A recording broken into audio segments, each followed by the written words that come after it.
This conference will now be recorded. Okay, good evening, everyone. It is now 7:30. This is the May 14, 2020 work session of the Allendale Mayor and Council. Welcome to everyone who is joining us via video and teleconference. We ask that you please mute your phones at this time so as not to distract from the business of the meeting. There will be times that you can unmute to speak. There'll be several opportunities for the public to be heard, and we will advise you of those appropriate times. But for now, please mute. The first on the agenda is the Open Public Meeting Act announcement. Michelle, could you please read that? Sure. In compliance with the Open Public Meetings Act, the notice requirements have been satisfied. The meeting dates for the year are confirmed at the annual meeting, are posted on the public bulletin board in the municipal building, published in the record within the first 10 days of the new year, and copies are sent to the Ridgewood News and Star Ledger. Great, thank you very much. And Michelle, please conduct the roll call. Sure. Councilwoman Homan. Here. Councilman O'Connell. Here. Councilman O'Toole. Here. Councilman Sasso. Councilman Sasso. Councilman Strouch. Here. And Councilwoman Wilsinski. Councilwoman Wilsinski. Okay, so it's my understanding that both. And Mayor Bernstein. Yeah, thank you, and I am here. Both Steve and Amy were intending on joining, so my thought is that there might be technical difficulties.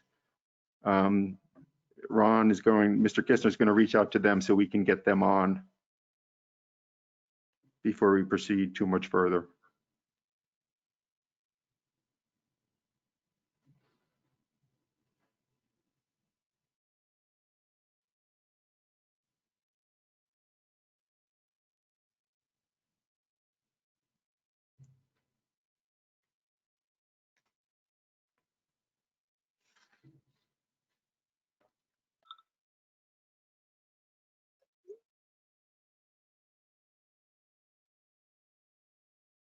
The two council members on, I'm certain it's their intention to join.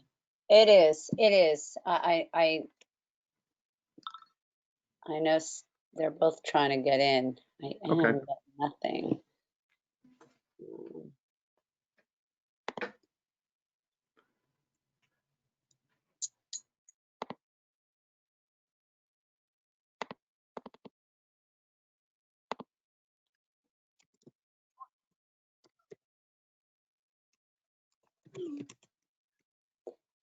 Yeah. Steve just sent something. He just sent me a photo because it's weird. His mic. Oh, I think his mic might click on The number. There is a call-in number if they want to try that from their phone. I can. Yeah.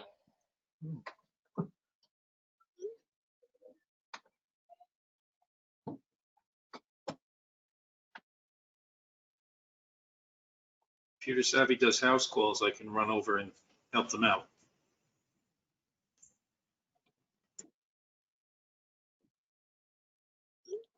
Well, Amy and I were on Zoom calls all day today and yesterday, so I know our computer was working. I don't know what's going on.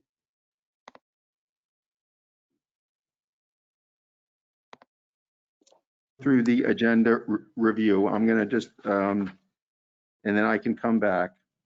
Michelle, you still recording? It is still recording. Okay.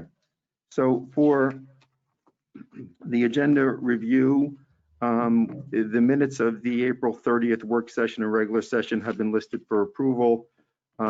Everyone was at the meeting, so everyone will be eligible to vote for that. Ordinance for second reading and public hearing, ordinance 20-09 is set for second reading and public hearing tonight. It fixes the minimum and maximum salary range for the DPW employees in line with what was agreed to in the new contract. So that's on the agenda. Our budget, which is probably the star feature for tonight, we're going to have Paul Lurch on very shortly to give a presentation. And so we self-examination of the municipal budget, then we'll read the title, and then hopefully we will adopt the 2020 local municipal budget. Hi, Amy. Hey, sorry, I'm That's late. okay. I had Okay. internet problems and I didn't see I didn't realize the invite wasn't in the calendar. So I had to Okay. search my email. All right. And I think, Steve's is here. everybody else on? Oh, yeah, Jacqueline and is Steve on. is on. Great. All So right, so awesome. everyone's here. Thank you. You haven't Yeah, missed- I've been on since 7:25, but I didn't realize I had to dial in. I thought my computer's audio was working. Okay, so good. I'm just going through the agenda review. On the consent agenda, we have several resolutions on tonight's consent agenda. We have the bill list. I've reviewed it.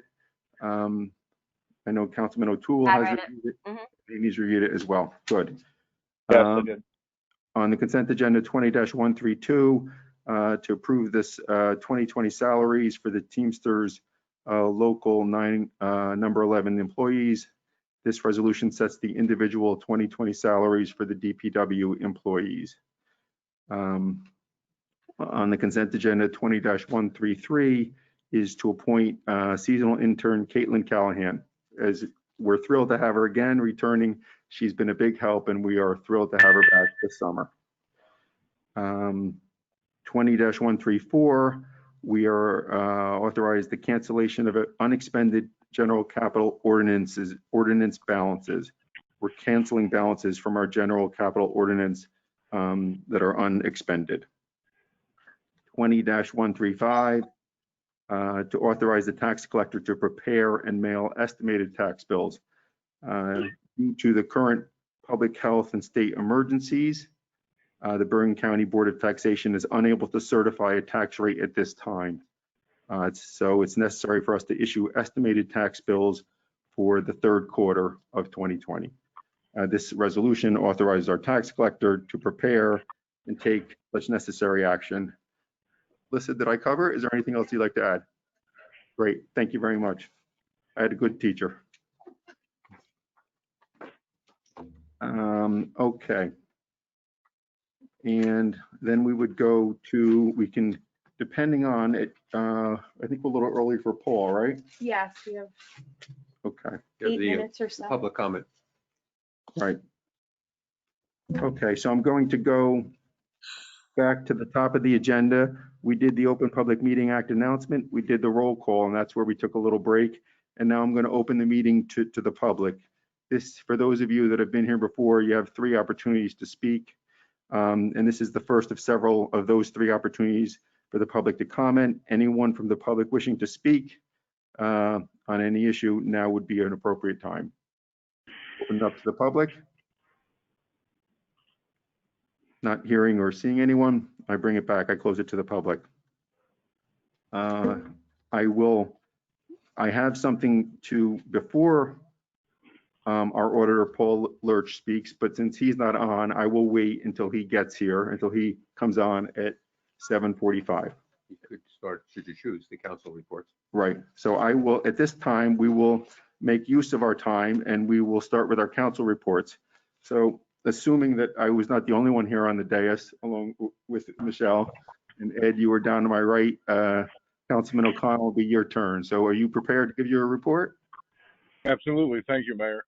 Great, thank you. Basically, law and public safety, your reports on Friday is very educational, informing everyone on what's going on.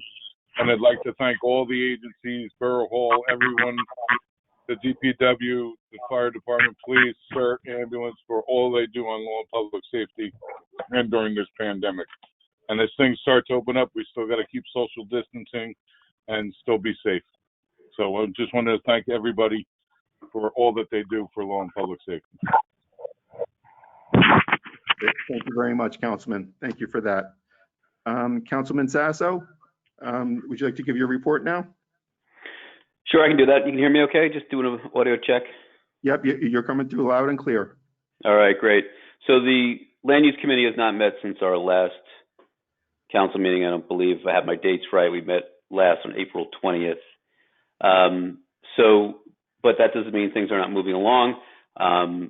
There's been emails back and forth, and I've been speaking to council up to and including today on various things that we discussed in our committee meeting. So we're working on an amendment to our noise ordinance. Council was very happy in getting me a couple of samples from Wyckoff and Ridgewood that we're looking at and see what they do. It's always better to steal a good idea than it is to create a new one. So we've been working on that. I ran some of that past the chief of police to see if there was any enforcement issues that he could envision. And we're moving along, and our next meeting is this Monday morning, 7:45, correct? Yes, 7:45. Okay, and that's AM, by the way. And I'm going to, I just found out today that we have this GoToMeeting that we're using right now is available to council for their committee meetings. So I'm going to get my hands around that one tomorrow, and I will send the committee all an invite using this format, which should be a lot easier than what we've used in the past. The other update is that Councilwoman Wilczynski and I, and if she wants to jump in, that'd be great, had a conference call the other day with the head of career planning and placement at Northern Highlands. And we're hoping that in the spirit of stay calm and carry on, we still may be able to work together on an internship program within the borough sometime in the near future with some of the rising seniors.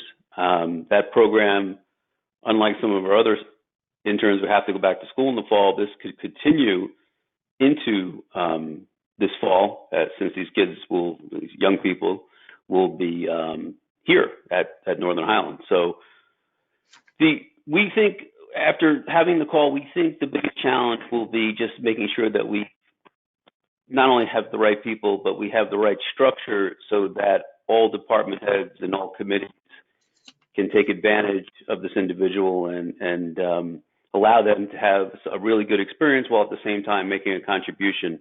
I'm already thinking on land use how very often there's a lot of research to do. In other words, we discuss a specific amendment to an existing ordinance or possibly new ordinance, and there's research to do to go out there and see who's already doing this and what their language is like. Have there been any test cases that we should be thinking about? And that research could be done remotely. And a high school senior would probably do it a lot easier and faster than we could. They got a better handle on technology. I know I ask my 15-year-old to do stuff around here sometimes.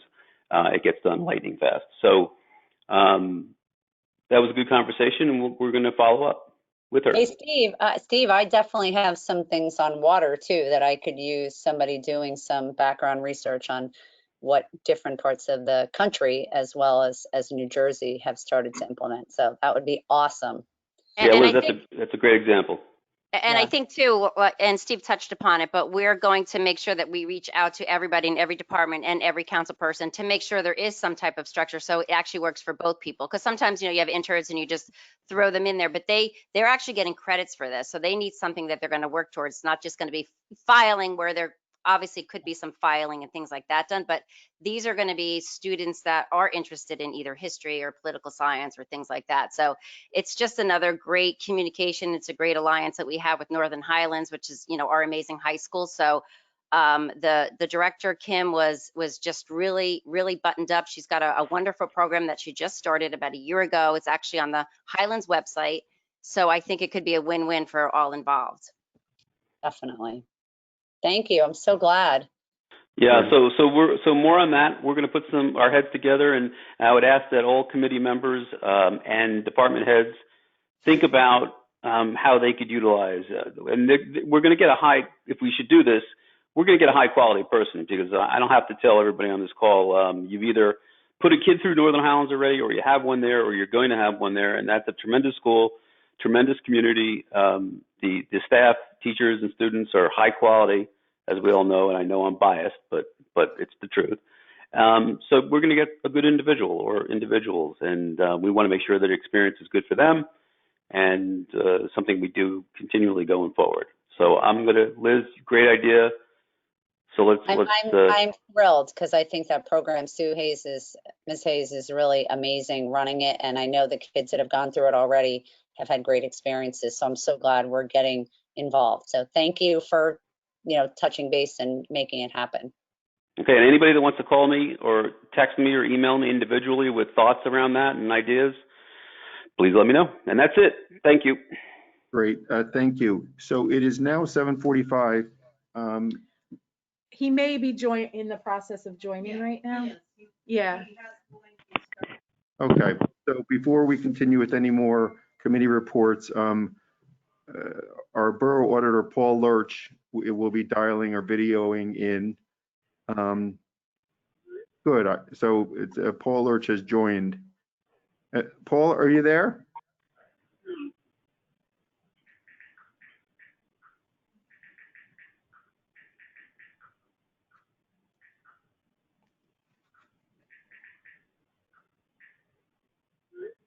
Paul, you're on mute. I don't know if you can see, but you're on mute.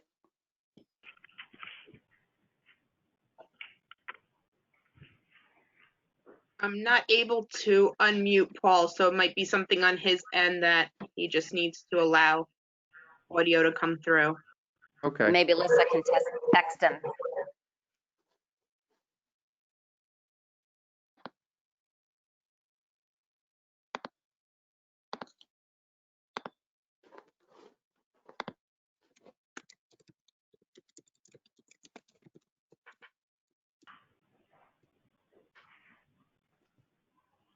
I'm showing that, Paul, you are connected to audio and you're not muted, but it just may be the way that you are calling in.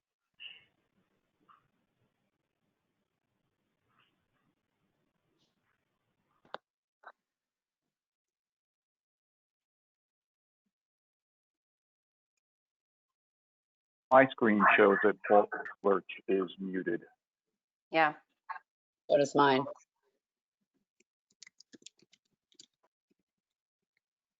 Maybe Lisa can text him to let him know that he's muted.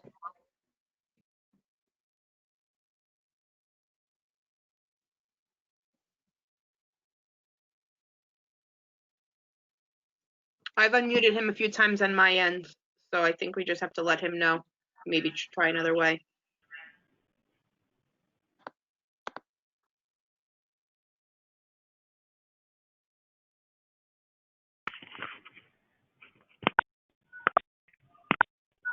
Steve Sasso, you said that earlier you were on and could see us, but didn't know you had to dial in separately. I didn't dial in. My audio connected through my computer. It asked me a couple questions during the connection period. Yeah, so I clicked the link that Shell provided, screen opened up, just like WebEx that I'm used to with my corporate life. It said Allendale Mayor and Council. I thought I was ready to go. I was just waiting. And when it got to 7:30, I suspected something was up, and there was a lot of text back and forth, and I just used the dial-in number. Now I'm on my phone, not my computer, but I'm looking at a screen that doesn't say too much. But the other thing is, people apparently can see that who's muted and who's not. I don't see that. Yeah.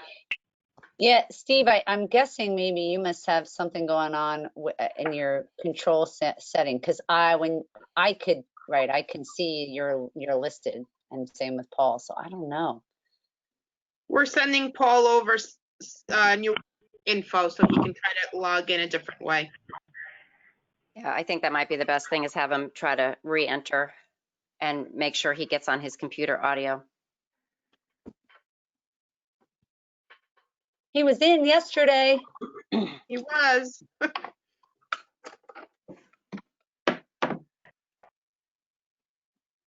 Ari, would you like me to give the water report just while we're waiting? Liz, that'd be a great use of your time, our time. Go ahead. All right. So the water committee, I love being on this committee. Everybody is active and contributes. I'm sorry, you're breaking up. I thought you said, did you say you love being on this committee? I love this committee. I think we have Paul actually. Hello. All right, let's go back to Paul. Okay. Good, Paul, you're on. We'll talk about water later. Okay. Okay, great. So thank you, Paul. I appreciate you coming on. I appreciate everything you've done. I'm just going to set the stage and then turn it over to you. Can you hear me? Absolutely. Okay, great. So tonight during our regular session, we will have a public hearing and adoption of our 2020 municipal budget. Our Borough Auditor Paul Lurch of Lurch, Vinci, and Higgins will be making a presentation. But before I ask him to start, I want to thank my council colleagues, especially Councilman O'Toole and Councilwoman Wazinski, for their tireless efforts overseeing the budget process and their dedication to our borough. This was definitely not an easy year, to say the least, and you have delivered a fiscally prudent budget that we can all be very proud of.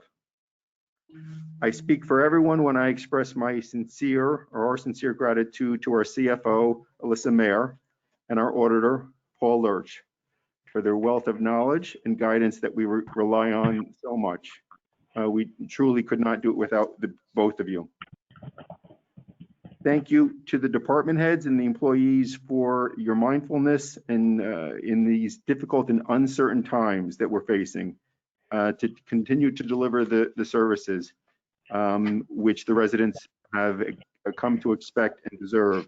And also with respect to the budget, we went back to the department heads many, many times and said, how can you balance, how can you continue to give the services to the borough, to the residents, to try to do it in a fiscally responsible or conservative manner?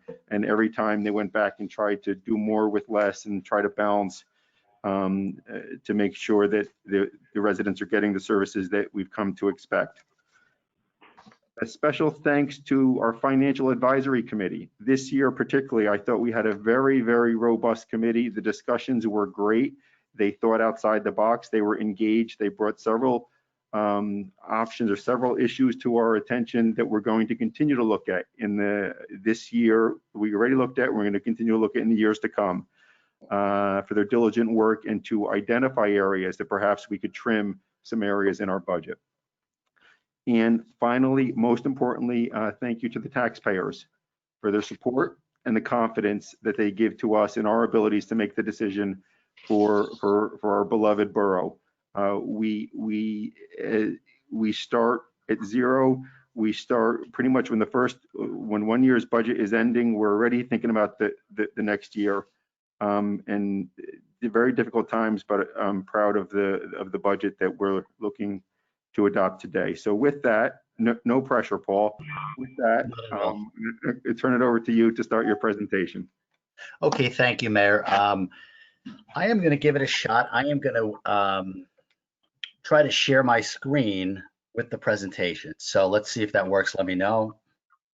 Great. And if you need me as a backup, Paul, I have it. I should have it up on my end also. Can you see it now? Can everybody see it? No. Not yet. You don't see any. Well, see, now I have my screen up. So how do I share that screen? Let's see. Paul, let me give it a shot here just to see. Yeah, it might be easier, Tatiana, if you did it from your end. Mayor, as they're working on that technical, I note that it's there it is. There we go. Before we would have to convene our regular meeting at 8 o'clock. Might it be appropriate to finish the committee reports and then have the entirety of the budget presentation in a single meeting? Right. Yeah, I think it would. Hey, Paul. Yes. Yep. So because of our where we are at 8 o'clock, we are required to go to our regular session. You could go and then midstream we would interrupt, go to regular session, go back to work session. But we have 6 minutes for you to start, or we could finish our committee reports and then in our regular session, you could do your presentation then. Sure. I prefer it that way. I think you guys should just wrap up your budget work session and we'll do it in a regular. Great. Thank you very much. Yep.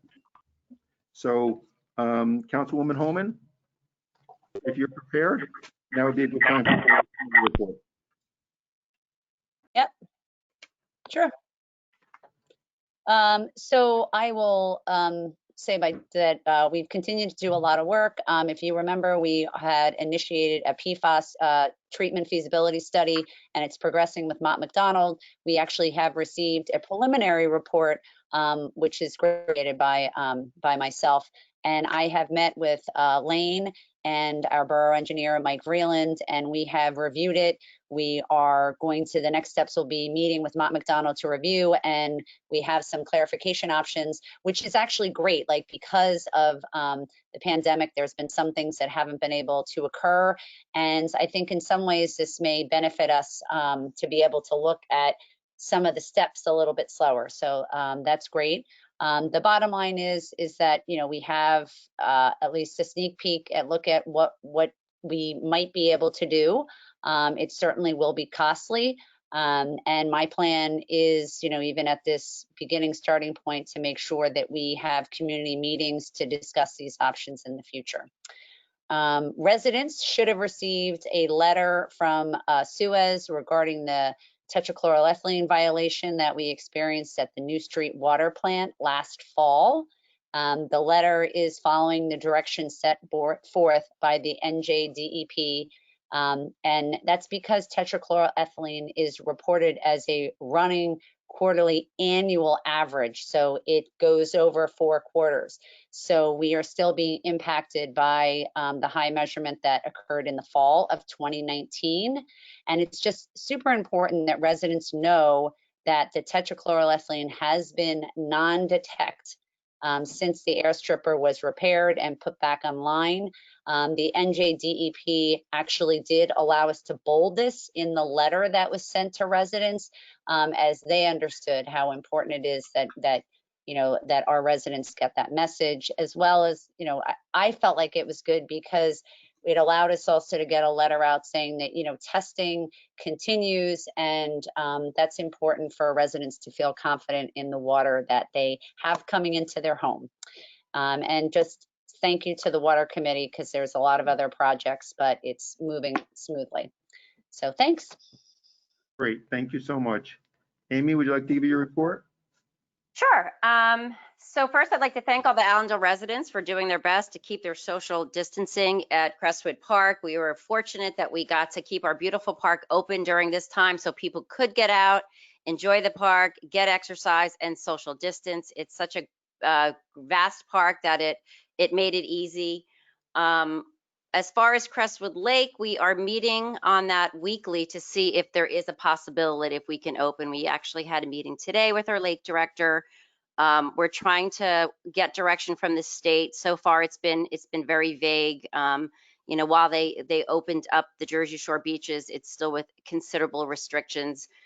Again, we're lucky that we have such a beautiful, vast space that the social distancing part is kind of easy, but then there's a lot of tricky things as far as bathrooms and kids being together and even getting the lifeguards. So we would love to open it, but we really have a lot of hurdles to overcome, and we're just day by day monitoring, and hopefully we can come to a solution that will make everybody happy. But first and foremost, we're keeping our eye on the science, and our safety of our residents and our employees are most important.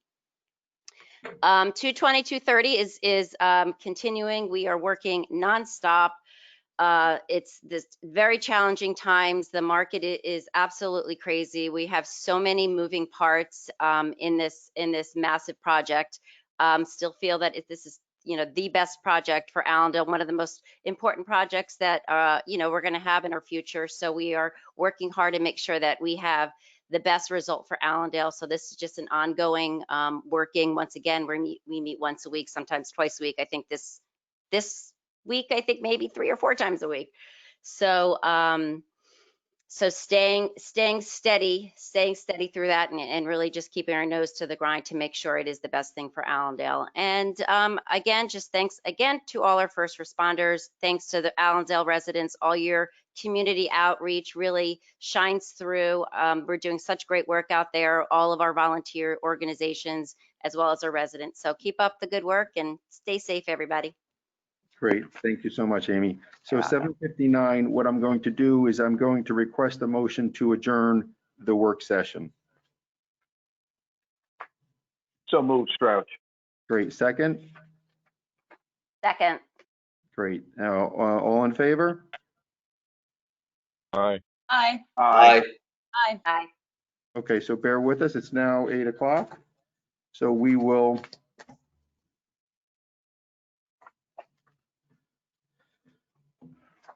move to our regular session. The time now 8 o'clock, May 14th, regular session of the Allendale Mayor and Council. Welcome to everyone who is joining us via video and telephone conference. Again, for those that, or for the new people who may have just joined in, please mute your phones so as not to distract from the business of the meeting. There will be several opportunities for you to speak, and we'll advise you at those appropriate times. For the call to order, Michelle, can you please read the Open Public Meetings Act announcement? Sure. In compliance with the Open Public Meetings Act, the notice requirements have been satisfied. The meeting dates for the year are confirmed at the annual meeting, are posted on the public bulletin board in the municipal building, published in the record within the first 10 days of the new year, and copies are sent to the Ridgewood News and Star Ledger. Great, thank you. And if you can all please join me in rise to salute the flag. I pledge allegiance to the flag Flag of the United States of America and to the republic for which it stands, one nation, under God, indivisible, with liberty. liberty and justice for all. Thank you. I would think you could do the minutes and then return to the presentation. Okay, so Michelle, can you please read the roll call? Councilwoman Homan, Here.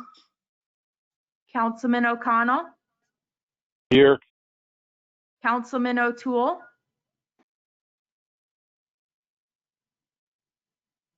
Councilman O'Toole, Councilman Sasso,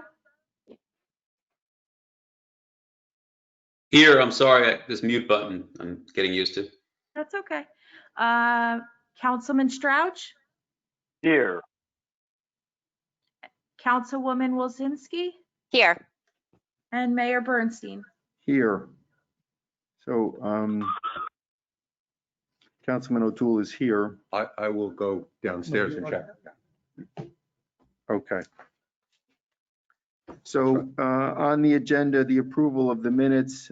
This is I would request a motion to approve the April 30th, 2020 work and regular session minutes. so moved, O'Connell. Great. Second, A Amy. I'm Second. sorry? Thank Second, you. Wilzinski. Okay, thank you. Michelle, please conduct the roll call. Councilwoman Homan, Yes. Councilman O'Connell, Yes. Councilman O'Toole, Councilman Sasso, Yes. Yeah, so Councilman O'Toole says, I'm in, can you hear me? So he has indicated his approval via text twice. He's trying to communicate that, but we're having technical difficulties. So he said yes. okay. Yeah. Councilman Sasso, Yes. Can you hear me? yes. Councilman Strouch, Yes. Councilwoman Wilsinski. Yes. Okay, great. And so at this point, Paul, what I would like to do is I'd like to go to your presentation. Sorry that we couldn't do it when we originally scheduled, but I think now is a better time, uninterrupted. I think Tatiana has put up your slides. So they're all here. If now's a good time for you, it'd be a good time for us.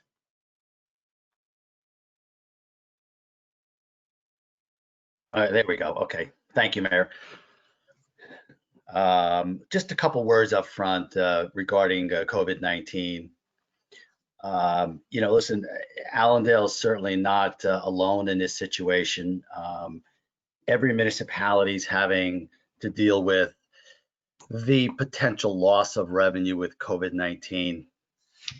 And certainly there are going to be some additional expenditures, but I really do believe that the main concern is going to be the loss on the revenue side, or the potential.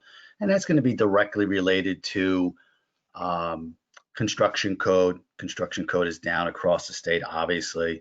Municipal court was suspended. Those revenues are absolutely going to be less than what they would have been in the year before. And for Allendale, what is a little bit unique here is that you have the Crestwood Lake issue. But I do think that, and everyone's fully aware of it, there are certainly some appropriations that are attached to the revenue side on the Crestwood Lake. So if the lake never opens, you will be able to recoup some of that back through the cancellation of the appropriation for the piece that is not directly related to the current operation piece of it. So those are the real issues. The state did allow, they did pass a new law which basically gives municipalities now the ability to borrow your way out of any kind of potential deficit or issue that you have with COVID-19. I think that the goal, as I see it, would be to try to do our best to get through the current year that we're in, which of course there's just so much uncertainty with everything associated with this virus, as well as on the municipal side. And it really comes down to how strong is our balance sheet, right? I mean, it's all about cash reserves and how strong are we. We did drop a little bit in surplus, so we were hovering somewhere around the 3 million, 3.1 million. This year we actually dropped 700,000. So, and that's one of the main issues that we have, this increase that we're going to talk about in a second. The surplus dropped over 700,000. We're trying to keep the maximum utilization of that surplus at no more than 50% of the actual surplus on hand. So that's a direct result as to why, when we look at the tax increase, certainly one direct component of that tax increase. Still leaving us $1.2 million of cash reserves rolling forward into 2020. So let's hope for the best here, and we'll have to plan accordingly. Things get really bad. Certainly during the year, before the end of the year, we can look at some appropriations and possibly make some cancellations to try to avoid any operating deficit. I don't foresee you having an operating deficit. Your exposure on the construction code and the court is not going to be significant. So let's keep our fingers crossed, and hopefully the lake can open and we can move forward on that. The other thing that's driving this a little bit this year is the fact that our total townwide assessed values dropped. It dropped by $7 million. $7 million on a percentage basis is not that dramatic, but we're always looking for increases in borough-wide assessed value changes. Typically, we do have increases year to year to year. That's going to be a big component. It also has a little piece of why you have an increase here, because the values dropped in town. Not significant, but still, we're always looking for an upside on that particular component. So those are the just the overview comments that I did want to make, and now I'll just get into the slides a little bit here. So the very first slide that we have presented is the breakdown of the revenues. And one thing I will say, it's a little, we do have something new here this year. We have an asterisk underneath the 2019 budget. That's because we thought that the best way to present it was to look at the 19 budget as adopted. But remember, we did cancel a revenue and appropriation equal to $1 million that was going to be used for the note pay down on 2/22/30. So when that wasn't happening, although it was in the budget for $1 million on both sides, the budget was adjusted and the cancellation was reflected. So we thought it would be prudent to sit here and take that modification out of your 2019. And it makes more sense when we look at it on the appropriation side. So anyway, getting back to this particular slide, and you can see surplus when I look at 20 versus 19, we're down. We were down $700,000 in surplus, and that's a direct reflection as to how much we're using. And now we have a decrease in the amount of the revenue that we're putting in our budget to balance the budget. And that's a direct increase in dollars, which is $250,000, the bulk of our 309.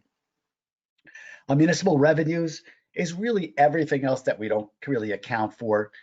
Sewer charges, fees, court, permits, construction code, interest, all of those ancillary items that we have a budget amount for. We're a little bit down here, roughly $80,000, and the main two components is that when the budget was built, the interest on investments was reduced by $33,000 from the previous year, and court was reduced $25,000 from the previous year. And that'll give us a little bit of a cushion towards the shortfall on the COVID side. State aid has been consistent, or constant, I should say, constant for 10 years plus. My only concern is that with such the difficulties that the state of New Jersey is having, and we read about it and see about it every single day, that coupled with the fact that they now extended their state year, so they went from a 12-month year to a 15-month year. So what I think is clearly going to happen is that the state aid that we would have received in July and August, I think we're not going to see that. I think that's going to get pushed, and hopefully we do see it in October once their new state fiscal year opens up. And let's hope that they keep the level of funding the same. There is a possibility that they could always sit there and say, listen, you know what, across the board, we're going to reduce state aid by X. So that may be another factor that's going to get played into the situation at hand. The next item is miscellaneous, and miscellaneous really here, it's your grants, and it's the reserve for debt service and the capital improvement fund money. And here's where we made the $1 million adjustment here. So the bulk of the 727,000 in this particular line, what do we have? We have, when I'm comparing now the modified 19 to 20, we have a reserve for payment of debt service, and I'll talk about that on the flip side in a minute. That's a revenue offset by appropriations, okay? And that's $569,000. And then we also have an increase in the amount that we're using in the capital improvement fund. So there was capital surplus that was sitting in your general capital fund. We're using that capital surplus to help balance and reduce the tax increase. That's $150,000. So that's the bulk of that. Delinquent taxes, we basically had a drop in the amount of delinquencies that remained at the end of the year, and that's why we're anticipating or using less money than we did in the year before. And then you're left with general taxation. And general taxation includes the library tax here, and as it indicates, it's $309,000 from the year before. What I do want to point out, again, that although I know, the governing body certainly would love to give the taxpayers a zero increase or something very small, I do want to point out that, and I have the chart in front of me, just have to pull it up, that when you look at the last 5-year average, and I have that in front of me, the 5-year average, even with this increase, is still below 2%. So I think that's the goal, right? I mean, I think it's always, and I'm a proponent of slow and steady. We know cost of living is typically going up at 2, give or take, %. And you guys, believe it or not, over the 5 years, even with this particular increase, we're still below the 2% level over that time period. Okay, I'm going to flip to the next page.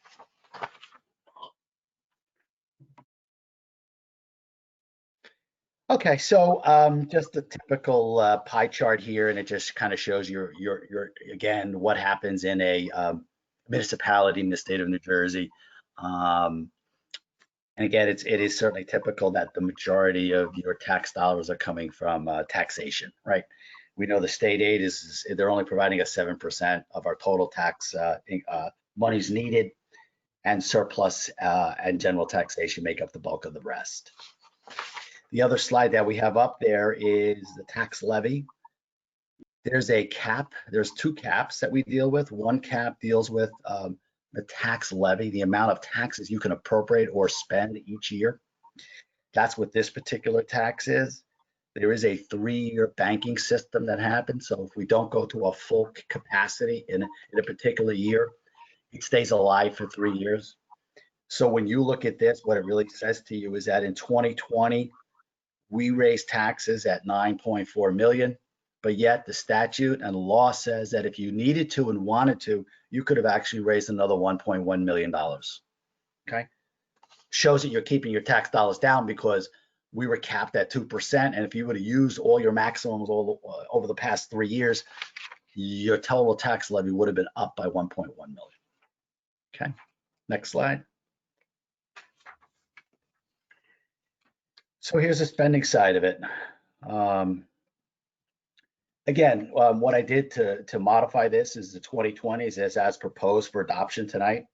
The 2019, that budget was really up $1 million more. It was 14,976.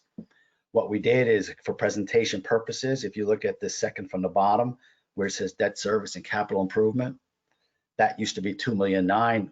We thought it distorted the picture, especially when it comes to the debt service side of it. So now we removed it because of the cancellation. It's at 1.9 million compared to the 2.1. So just going up top, kind of going down. I'm not going to go through each one in detail here, kind of self-explanatory. General government is going to be everything we don't see, right? So it's going to be the administrative costs, clerk, finance, legal, tax, engineering, court, construction code, just about everything else, again, that's not here that it costs to run the borough. Pretty flat, budget's pretty flat here. Insurance, we're lucky this year. You know, insurance could be a runaway train. We've had that happen in the past. So we're taking advantage of that in this particular year. I don't know where next year goes, but this year is basically flat, which is terrific.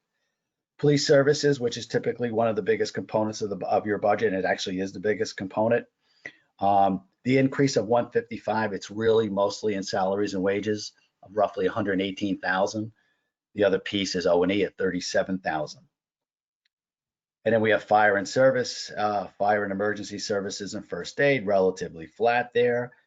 Parks and recreation includes Crestwood Lake. So right now it's relatively flat, just up $11,000 at this point. Public works includes your snow, shade tree, DPW, buildings and grounds. Again, at this point, very flat from the year before. So definitely holding the line on the appropriation side. Sewer solid waste disposal. So this is really, this is your recycling expenses. It's your garbage cost. And it's also the biggest component here is the sewer side, which is the MVCUA fee that we pay. And the whole increase is attributable to the Northwest Sewer Authority. So that whole 104, they actually increased it 108 on the bill.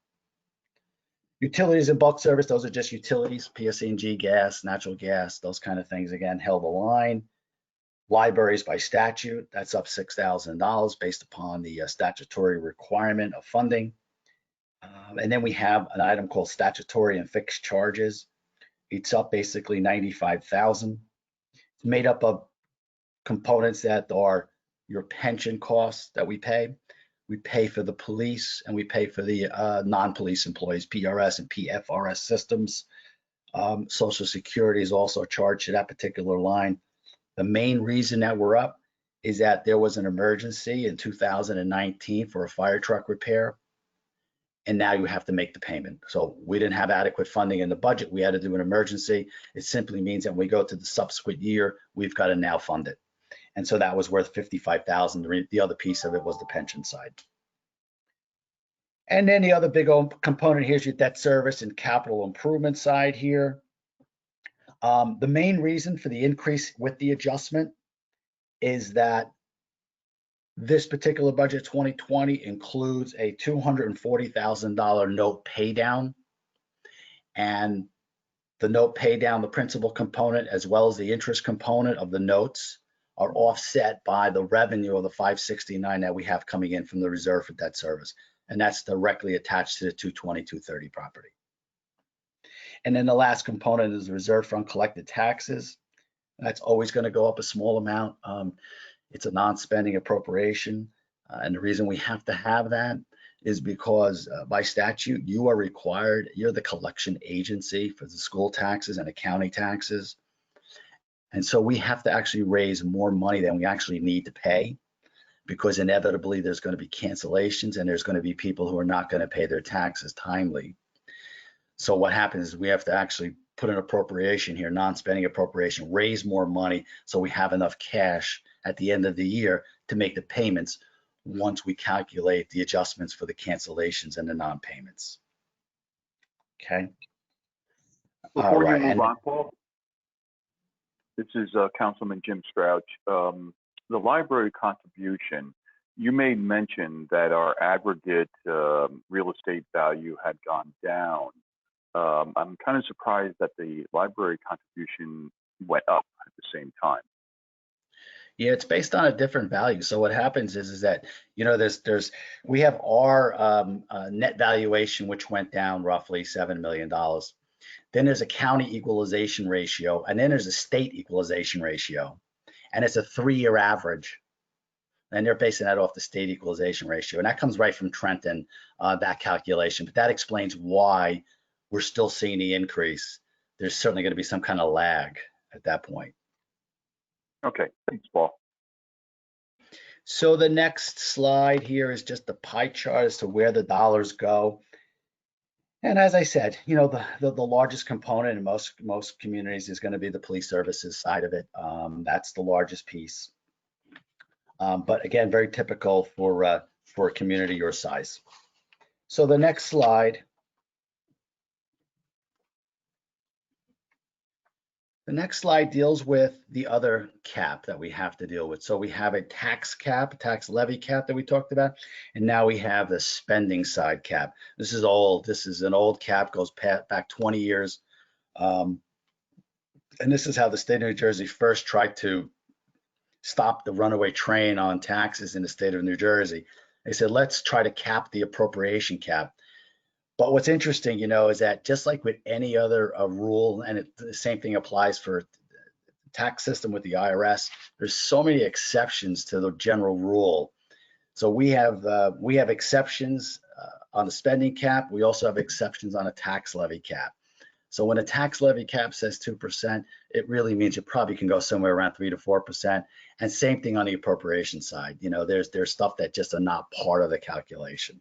But needless to say, again, we are well below our limited or maximum amount. So the next slide here is just a history and a look at the apportionment of taxes from 19 to 2020. So you can see on the municipal side, we're going up 2 cents, 2.1 cents. And then we just estimated the county and school because this is done over a month and a half ago. And we just come in roughly around a 2% increase, and that's typically where they wind up. And then the next slide, the next 2 slides. And again, I think this is just a different way of looking, you know, the total tax dollars, what do we get? And what does an average person pay? And for every dollar that they make in a payment for taxation, 25% is under your control as a governing body. The bulk is always the school at 64%. And then the county is the least at 11%, 11 cents. And then just to put it in a summary format here, what does it mean to an average homeowner in Allendale with a value of 661? It means that you're going to have a $137 increase on the municipal side tax for 2020. Mayor, if there's any questions. Paul, I think you did a great job of explaining it. I mean, we've been through this several times. I appreciate all of the hard work when we came to the fork in the road and we reached out to you. Appreciate your sage guidance that you gave us. So I've been through it a number of times, but I want to open up to the council members to see whether or not there are any questions.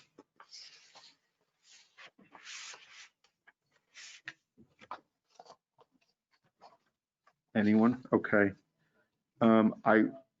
Ray, can I open it to the public at this time? Yeah, I think this would be the appropriate time. Okay.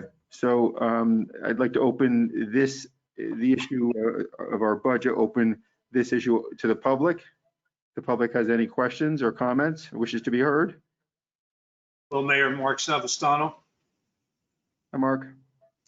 I have a question for Paul regarding the line item for delinquent taxes. If there's any concern based on the governor's executive order that renters don't have to pay, if you feel there might be a problem with the landlords being able to pay their taxes, if you think that might affect the budget for next year. I think it's, it is a distinct possibility. I think though what we're seeing, and Alyssa can chime in too, because she's in the tax office and she sees it. I don't think that, in my experience, that this quarter where the payments were made, did we see any real reduction in the collection process. I think it's a little bit early because we have probably maybe 50% or more that are paying through mortgages, and those are coming direct. So I think from the collection side, I think that this particular second quarter is not going to be a telltale sign, hard to determine. I think the difficulties are probably going to come into the third quarter. And there is a potential that we come to the end of the year and that our collection rate, which was outstanding, I don't know, 99, 98%, we could see a drop or two. And what that will mean is that when we get into, well, certainly it's going to mean you're going to have a reduction in your current collection. But when we build 2021, that reserve fund collected is going to be forced to go higher because the collection rate drops. It's based on a calculation actually that we look at. So we look at what you collected percentage wise, and then we do the estimate on the total dollars that we have to pay and bill out. And we're not allowed to go any higher than that actual collection rate. So there certainly could be some effects in 2021. And again, I think the telltale sign is that we're going to have to wait until we get through at least September, October, November, get a feel for what really happened, where are we, and try to determine what the appropriate plan of action is at that point. Okay. I will just add that our collection rate thus far this year is actually better than it was last year. So I would agree with Paul that our bigger problem might be in the third quarter. Yeah, that was my concern. And it's a related question. I don't know if it's directly related to the budget, but is there any documentation on the percentage or the number of rentals in Allendale? Is there any way to know that? Yeah, no, I don't believe so. I don't think, that's not a number that we track. Okay, all right, thank you for your answer. Yes. Absolutely. And thank you to Alyssa and Paul. Continue to open up to the public on the budget only. Anyone wish to be heard? Okay, not seeing anyone. So now I'm going to end the presentation part, and then I'm going to go back to the regular session. We're not going to vote on it now. We'll vote on it shortly. So now I'd like to open the meeting to the public for public comment on any agenda item. Again, Mayor Mark Savastano. Sure. A question for Steve. I imagine this is an agenda item. He mentioned it earlier on the ordinance for noise control. I believe that was Steve. Is that correct? That's correct, Mark. Okay. I was just wondering what prompted the need. Not questioning why you're doing it, but I'm just curious as to what may have prompted the having to address the issue. They're just, right. You could entertain it now, but right. Technically this isn't on items on the agenda. Right. I'm sorry. No, don't apologize. So why don't we hold that, and we, as you know, we're going to open it the third time because although he commented, it's not on the agenda. So just to follow Robert's rules of order and our agenda, etc. Let's just hold that, and we'll pick it up at the end of our meeting. Okay, thank you. Great, thank you very much. Anyone else on agenda items only? Okay, not seeing. Okay, now we're going to proceed to our regular session. Ordinances for second reading and public hearing. Ordinance 20-09 to amend Chapter 53. Michelle, could you please read the title of the ordinance? Sure. This is ordinance 20-09, an ordinance to amend Chapter 53 of the Code of the Borough of Allendale, officers and employees, to fix the salaries, wages, and compensation of the officers and employees of the Borough of Allendale for the year 2020. Great. I would like to open the floor for public comment on ordinance 20-09. Not seeing or hearing anyone.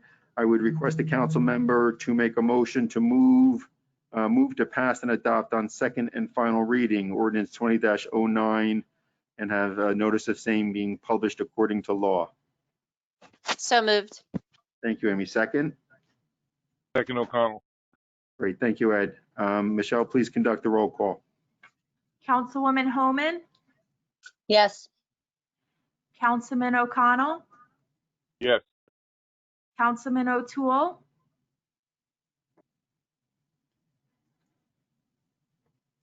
He's doing his Marcel Marceau impression.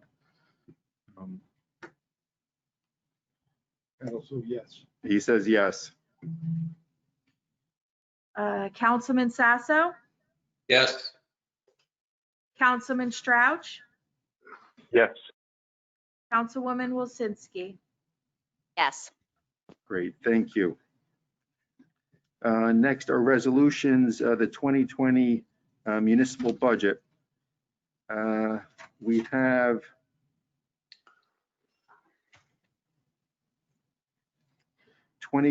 (20-128) self-examination of the 2020 municipal budget. So I would request a motion to approve. So So moved. moved. Second, Second. thank you. Michelle, please conduct a roll call. Councilwoman Homan, Yes. Councilman O'Connell, Yes. Councilman O'Toole, Yes. Councilman Sasso, Yes. Councilman Strouch, Yes. and Councilwoman Wilsinski. Yes. Great, thank you. And Ray, I don't need the public comment now. We've already done that, correct? Correct. Okay, so the third, 20-130, adopt the 2020 local municipal budget. I'm sorry, we need to do 20-129, budget by title only, please. Okay, thank you. 20-129 to read the budget by title only. So Michelle, no, I would We need a request motion a and motion a to approve. 20-129. Motion to approve. So moved, O'Connell. Thank you. Second, Second. Amy second. Michelle, please conduct a roll call. Councilwoman Homan, Yes. Councilman O'Connell, Yes. Councilman O'Toole, Yes. Councilman Sasso, Yes. Councilman Strouch, Yes. and Councilwoman Wilsinski. Yes. Great, thank you. Now 20-130, adopt the 2020 local municipal budget. I would request a motion to approve. So moved. Second, O'Toole. O'Toole second. Thank you. Michelle, please conduct a roll call. Councilwoman Homan, Yes. Councilman O'Connell, Yes. Councilman O'Toole, Yes. Councilman Sasso, Yes. Councilman Strouch, Yes. and Councilwoman Wilsinski. Yes. Great, thank you. Now, we're going to, and Paul, thank you very much. Lisa, thank you very much for all of your help with that. Thank you and good night, everyone. Thank you. Good night, Paul. Thanks so much. Good night. Thank you. Thank you. Next on to the consent agenda, which we went through, 20-131 through 20-135. I would request a motion to approve the consent agenda. So moved, Strouch. A second? Homan. Thank you, Liz. Michelle, please conduct a roll call. Councilwoman Homan, Yes. Councilman O'Connell, Yes. Councilman O'Toole, Yes. Councilman Sasso, Yes. Councilman Strouch, Yes. Councilwoman Wilsinski. Yes. Great, thank you. Continuing with the agenda, any unfinished business? Any new business? Okay, we will go with our committee reports. I think Amy's was the last. So Matt, would you like to give your report? Yes, sir. Thank you. first thing I have to do is check all my security settings, because your introduction of Paul was pretty much word for word my report this evening. So I'd just like to thank everyone who's involved, especially Alyssa, for her hard work on the budget. This was not an easy one by any stretch of the imagination. Thank you also to the rest of the Finance Committee, Mayor Bernstein, Director Kistner, Councilwoman Wozinski, for all of your guidance and expertise, especially the also members of the Finance Advisory Committee, whose ideas were used in this finished product, and some which are still being explored. And really, that's pretty much all I've got.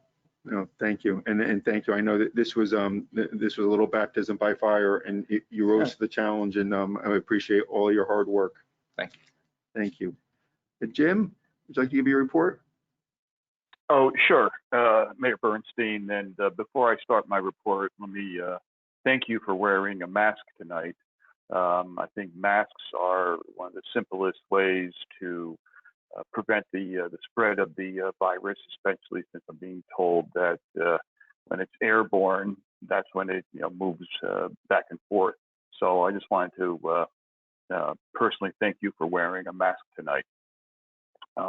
I actually have been wearing a mask anytime I leave the house.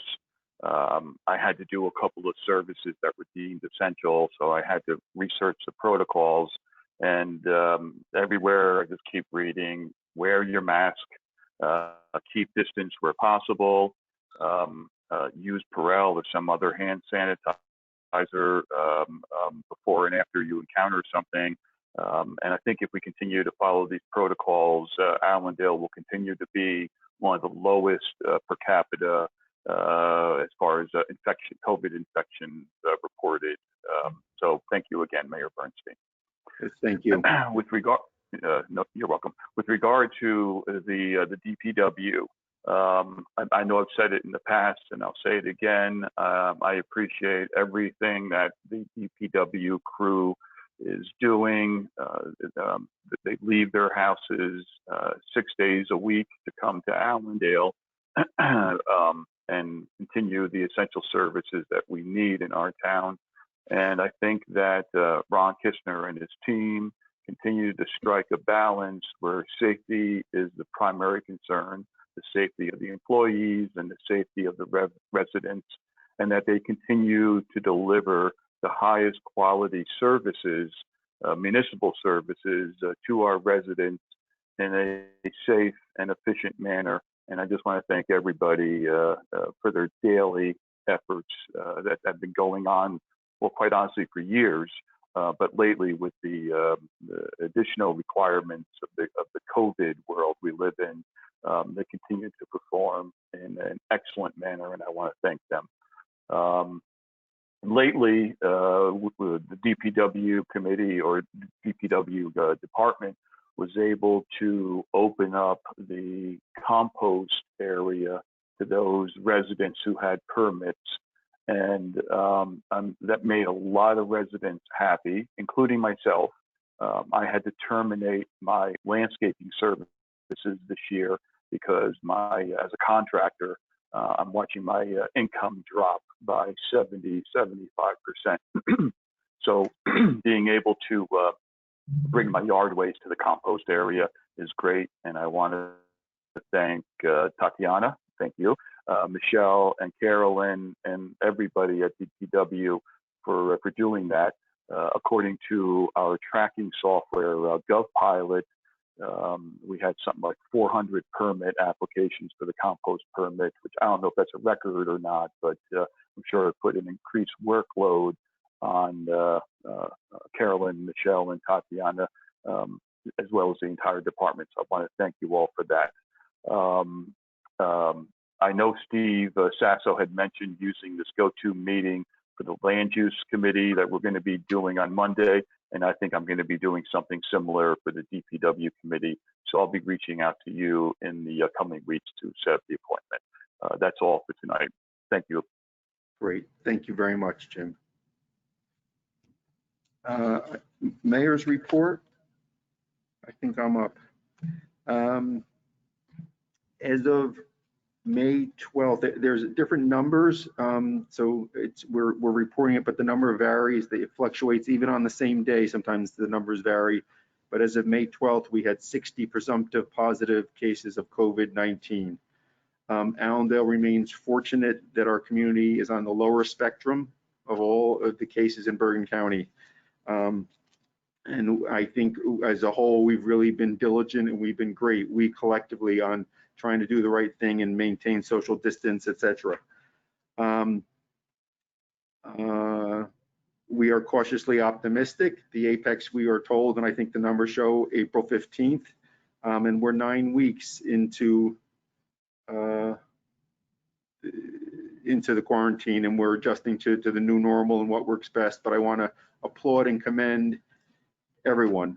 Borough Hall, we immediately went into action. The Borough Hall to run our services and the residents as well.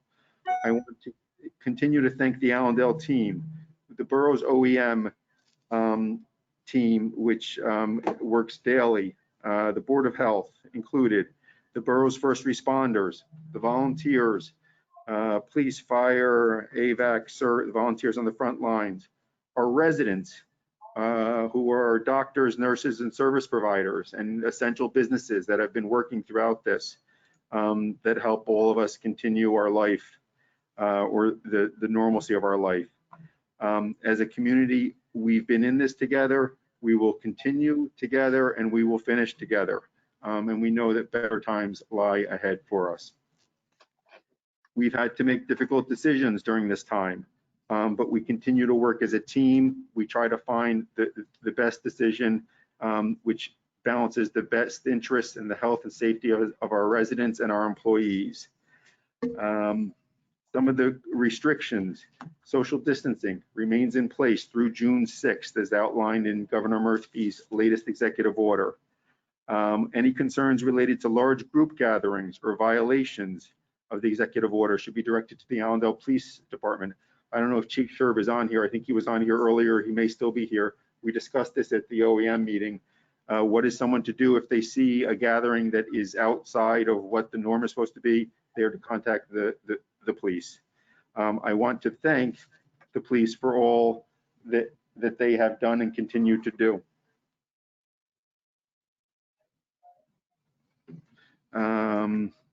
Allendale Parks and the Celery Farm remain closed.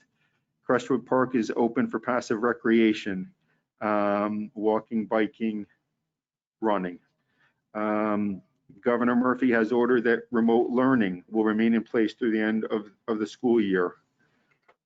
Governor Murphy has moved the primary election, normally held in June, to July, but he has not yet indicated whether the polls will be open or whether it will be done by mail-in ballots. As we get that information, we'll pass it on to the residents and we'll take the appropriate steps or the appropriate actions. This past week, the holiday observers made the very difficult decision to postpone their 4th of July celebration until September. And I know, because I was privy to some of those conversations and had some conversations with Todd Flegel, that they deliberated, they discussed, and they lamented as to what to do. And I think I want to thank them for their diligence and their decision to weigh the safety of the residents above everything else. And I want to thank them for everything that they do for Allendale, and that whenever the celebration is, that they will have our full support. It's a great tradition in Allendale, irrespective of when it occurs. I want to thank Ron Kistner and the DPW for their efforts to open the compost center on West Crescent to the current 2020 permit holders. We encourage all residents to use their best judgment when they're entering the compost center, to still keep your distance. Remember that the borough employees can't help you, are not permitted to assist for the unloading of materials. You can get the permits. Ron, how many permits are we up to? 220. Yeah, about 220 permits. 228. If the permit process, we've made it as easy as possible. You can go to the website, allendale.nj.gov. We have a special tab for permits. You fill out the form and you can get your permit. There's a no contact payment. and a pickup arrangements can be made with Michelle Ryan, or we can mail it out to you. So we're trying to make it as easy as possible. For testing in this area, Bergen Community College, Bergen Newbridge Medical Center, and Rite Aid in Waldwick. www.nj.gov remains the best place for the latest information on the pandemic, including executive orders from the governor, testing site information, briefings, information on unemployment, information on disability, and financial and other assistance. We also have a link to that website on our website, AllendaleNJ.gov. Today is statewide Census Day of Action in New Jersey. And we've been reporting about this for the past probably 6 weeks. This is maybe third or fourth meeting. We need everyone. We want everyone to fill out the census. As of May 11th, our response rate was 73.9%, which might be good, but there's 26% of us who haven't filled it out. So I don't want to be a pessimist, but so we need that 26% to fill it out so we can be accurately, properly counted and get the monies that should be afforded to us. Our administrative offices are open. They are still operating. A list of contact information is available on our website. As I reported a couple times, the tax payments second quarter were due on May 1. So penalty started on May 12th. So if you haven't made your payment, please make it as soon as possible. Check our website, Allendale NJ, for updates on services, official messages. The second to last, didn't have just on Memorial Day. This is just developing now. I had conversations last night and this morning with Joe Chinichi, who's the commander of the Allendale Memorial VFW Post 10181. And we know that's one of the best days in Allendale, from the parade to the ceremony to the fire department, the beers and the hot dog. It's Norman Rockwell, it's so Allendale. But this year, for obvious reasons, we can't do it that way. So we've been discussing the best way to honor our soldiers and commemorate the day properly. As of yesterday and today, he reached out to the 7th grade Brookside Language Arts teachers to find out if they had selected the winners of their essay, because if you recall, they have the girl and the boy to read. So we're waiting to hear back on that. I've had communications with Mrs. Mather at Brookside School to see whether or not they can do something. We know we're not going to have a parade. We know we're not going to all be together, but we're working on something to commemorate the day. I'll keep everyone posted. I'll need some help, so I'll be reaching out to you for some help as well. And when our plans are solidified, we will report them to the borough so that everyone knows. So that's just happening now. I wanted to bring it to your attention. And then lastly, a tremendous thank you to Michelle, Tatiana, and Tyler for making this happen. This is no easy feat under any circumstances, but to do it under these very extreme circumstances, truly, truly thank you. So that's it for the mayor. Bravo. Yes, agreed. Staff reports. Mr. Wiss? I think I can defer my report. Most of the major items we've been involved in since the last meeting are either reflected on the agenda or have been referred to in the council committee reports. Okay. Thank you, Mayor. Thank you very much. Michelle? I have no report at this time. Okay, thank you. Lissa? Okay, thank you. Ron? I like the way Ray said it. I'm going with this. Right, Thank you you. got it. He said it very eloquently as well. Okay, we will open the meeting to the public for the last time for anyone that wishes to be heard. So Mark, are you still there? Yes, I am. Okay, so it was about the noise ordinance. And so Steve can speak to that and I can speak to that. So Steve, why don't you go first? So Mark, you want to restate your question real quick? I just was wondering what prompted the ordinance to be considered. So it's not a new ordinance.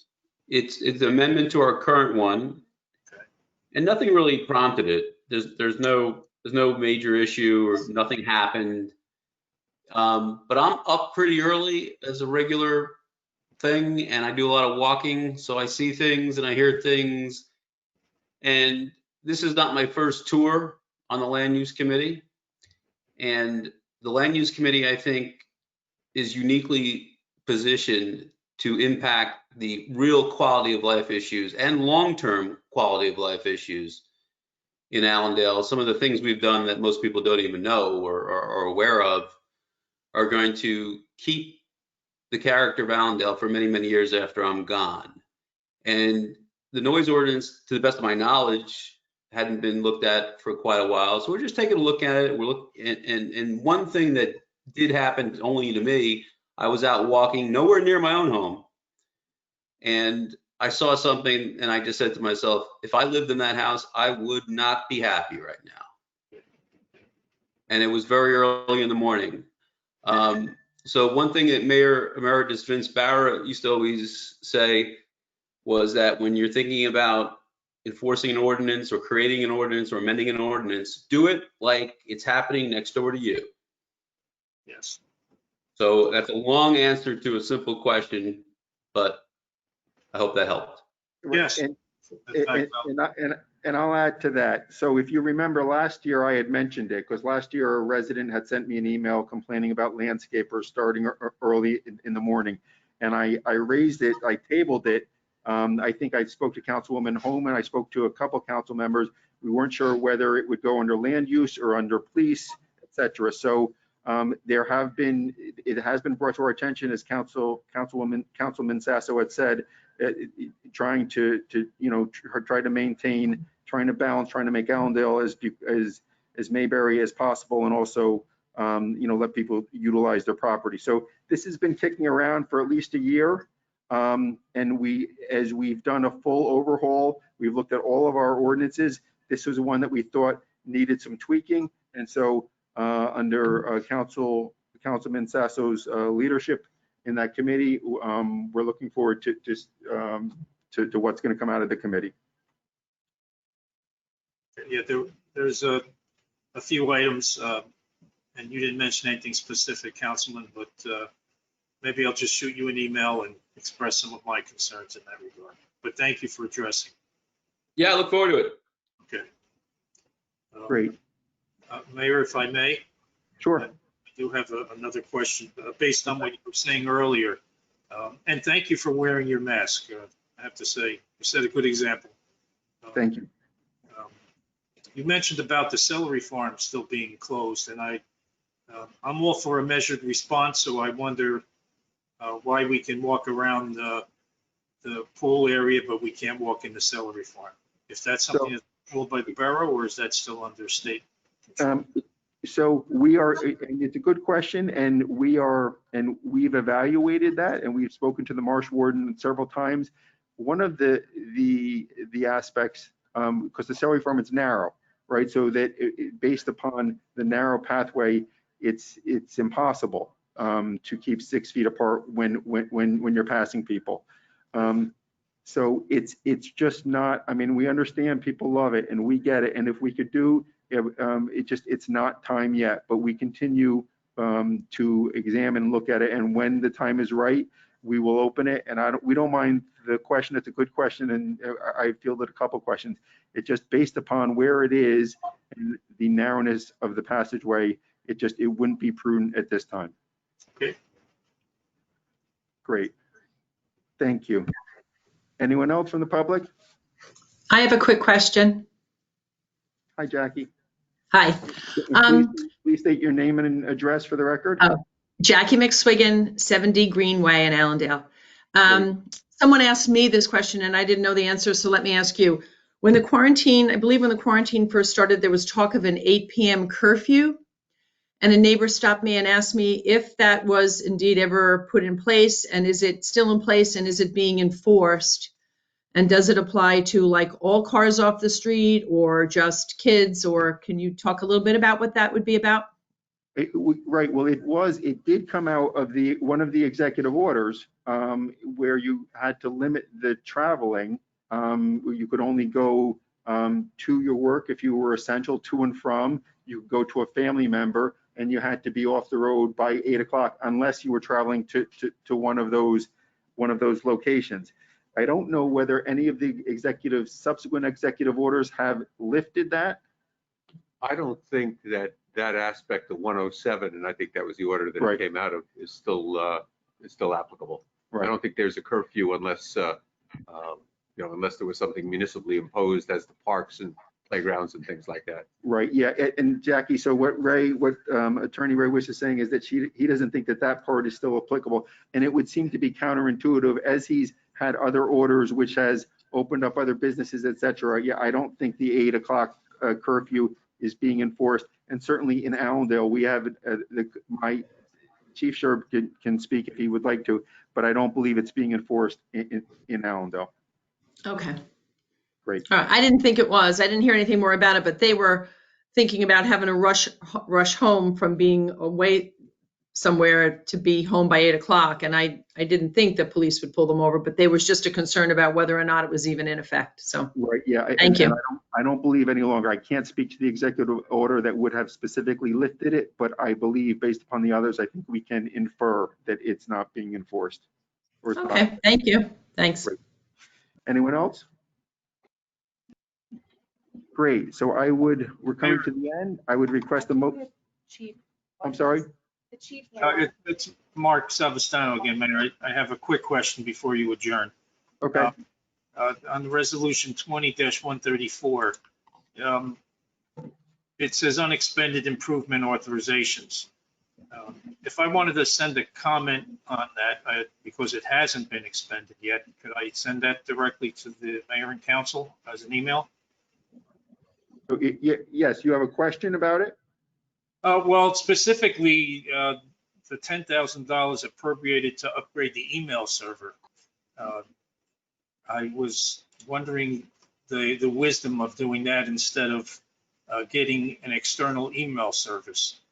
So, you know what, we're happy to have that conversation. Send me an email and we can get on a conference call. We can get on a conference call and do it then.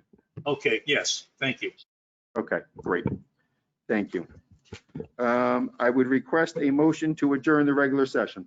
So moved. So moved. Second. Second. All in favor? Aye. Great. Aye. Thank you very much, everyone. Good night. Good night, everyone. Good night. Good night, Walt. This con